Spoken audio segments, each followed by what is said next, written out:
कम number वाला को इन लोग पैसा कौड़ी ले करके सेटिंग गेटिंग करके और नियुक्ति दे देते हैं। पिछले कई दिनों से आप लोग को जेपीएससी जेएसएससी की जो परीक्षाएं हुई हैं उसमें धांधली को लेकर के छात्रों ने यहाँ पे प्रदर्शन किया है और कई तरह से प्रदर्शन करने का तरीका अपनाया है, चाहे वो नुक्कड़ नाटक हो, मिमिक्री हो या फिर कुछ।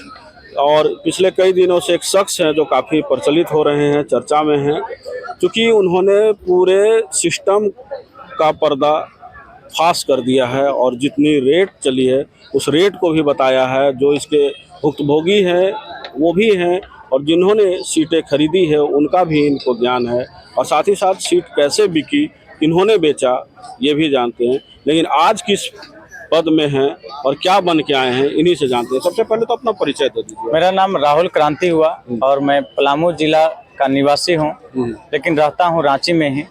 और कितने दिनों से तैयारी कर रहे हैं? तैयारी सर मैं 15 साल से मैं कर रहा हूँ और 15 साल में मैं सहायक आचार्य का परीक्षा, टीजीटी हाई स्कूल का परीक्षा, बीएड भी किए हुए? मैं बीएड भी किया हूँ। 16 में ही टीजीटी का परीक्षा मैं निकाला हूँ, लेकिन सिस्टम खराब होने के वजह से मैं नौकरी से बाहर हूँ। मुझे नियुक्ति नहीं मिला, वजह कि कम नंबर वाला को इन लोग पैसा कौड़ी ले करके सेटिंग गेटिंग करके और नियुक्ति दे देते हैं। आपको अगर जांच भी करना होगा तो आप वेबसाइट पर सारा चीज़ उपलब्ध है जेएसएससी का। मेरा 172 नंबर BC1 में जियोग्राफी में है और सेम कैटेगरी में सेम सब्जेक्ट में 152 नंबर वाला को नियुक्ति पत्र दे दिया गया है। यह बातें तब मुझे पता चला जब स्कोर कार्ड और मेरिट लिस्ट का प्रकाशन होता है। तो उसके बाद आपने विरोध नहीं किया? मैंने विरोध किया, मैं हाई कोर्ट में केस किया और एकल पीठ का फैसला भी आया कि इन लोगों को नियुक्ति दे दो, चाहे जो गलती के कारण आपका इन लोग को नौकरी नहीं मिला है, नियुक्ति दे दो। लेकिन सरकार, ये शिक्षा विरोधी सरकार है, सो मेरे फैसले के खिलाफ में, एकल पीठ के फैसले के खिलाफ में डबल बेंच में LPA फाइल कर दे रही। अच्छा, आज क्या बन के आए हैं? देख रहे हैं आज मैं माननीय मुख्यमंत्री हेमंत सोरेन का रोल में आया हुआ हूं और उन्हीं का आज नाटकीय रूप में प्रस्तुत कर रहा हूं। आज जब मैं बंगलौर के टूर पर से झारखंड लौटा तो प्रेस और मीडिया के माध्यम से पता चला कि झारखंड में नौजवान और जेपीएससी के अभ्यर्थी, CGL के अभ्यर्थी, तमाम जेपीएससी और जेएसएससी परीक्षाओं की तैयारी करने वाले धरना प्रदर्शन पर बैठे हुए हैं और वो धरना प्रदर्शन 9 दिन से चल रहा है और भीड़ बढ़ता जा रहा है।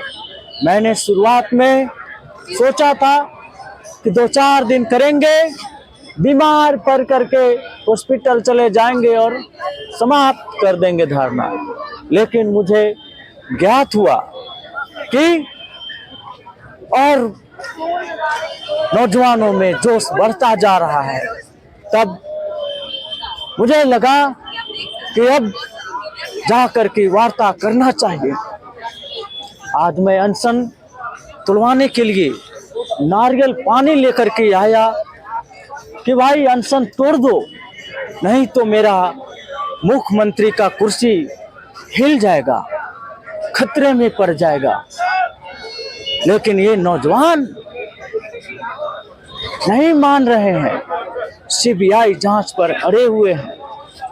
मैं इनको बता दूं कि मेरा तोता CID जांच कर रहा है।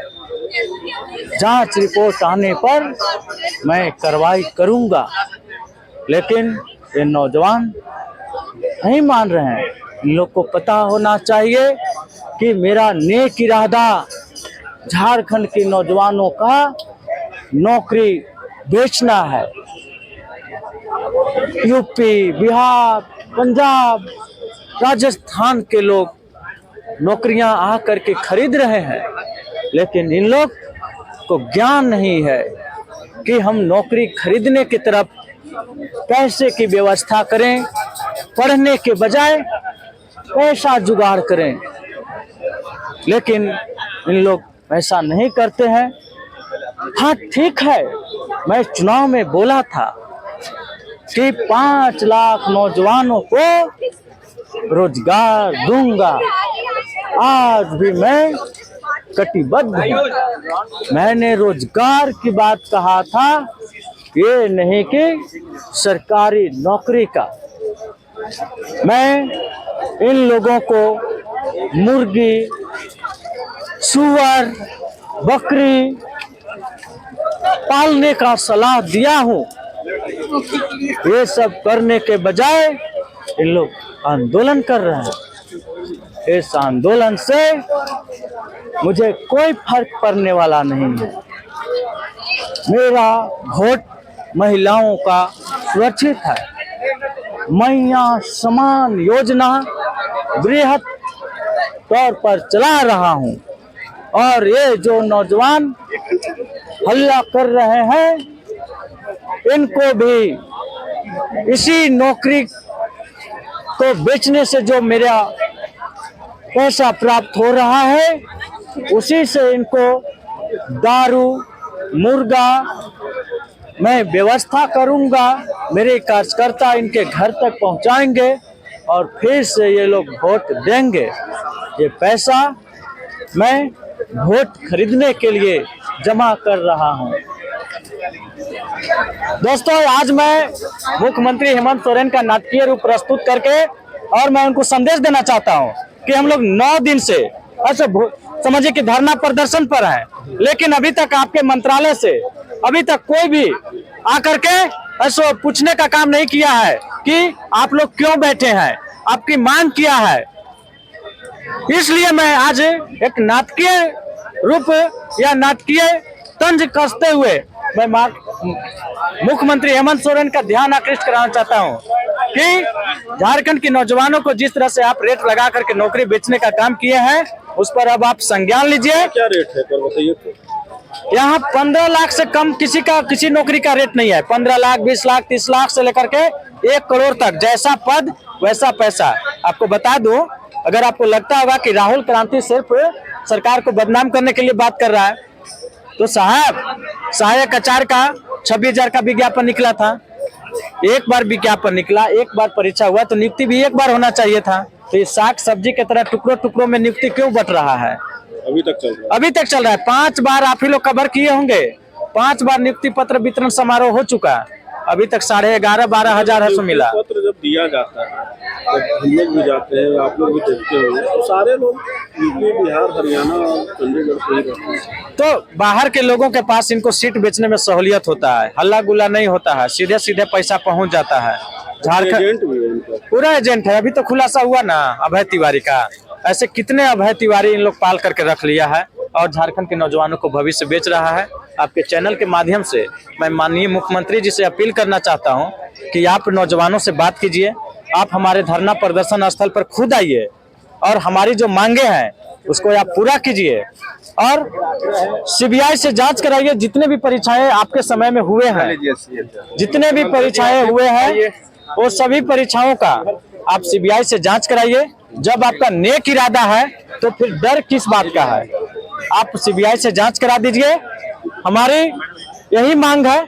हम आप पर किसी तरह का कोई दोषारोपण ज्यादा नहीं कर रहा हूँ।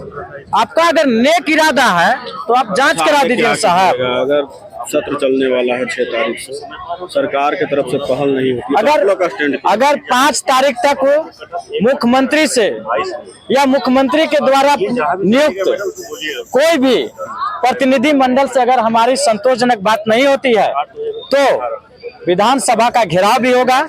उसके लिए हम लोग प्रेस विज्ञप्ति जारी करके तिथि बता देंगे और उसके बाद भी अगर हमारी बात को नहीं सुना जाता है तो पूरे गांव-गांव में हम लोग इस बात को फैलाएंगे और विद्रोह पर उतारू हो जाएंगे और ये मजबूर होकर के खुद गद्दी छोड़ करके और रोड पर आ जाएंगे। जैसे आज हम लोग को रोड पर किया है ना, खुद रोड पर आ जाएंगे।